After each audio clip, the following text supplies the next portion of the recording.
балдарына каршы ушул бир аз артыкчылыгын жаратып алгандан кийин, Непалга каршы жаратып алгандан кийин андан ары өздөрүн башталды. Азыр болсо Мухаммед Реза өнөктөшүнөн алды дагы сокку узатты. Дарбазанын тирөөчү төштөрүн айтпай калып, дарбазачыга берип алды эле. Анын жыйынтыгында жолгон билесиздер. Азыр азыр көрдүңүздөрбү, дарбазанын тирөөчүнө тийип кайтты. Ирандын алмашуудагы оюнчулары атат албай калган болчу, азыр гол. Аңыздарчы ушунчалык тактык менен бул жерде Хосейн Тайебиби гол жаратып кетти. Мына 10 номердеги пастагы керемет, алгач сол тирөөчкө тийди, андан кийин оң тирөө ордунда калган.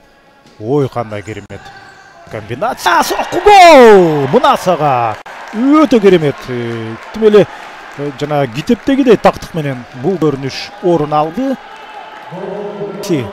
Мына 9 номердеги оюнчу ага тоскоолдук кылган.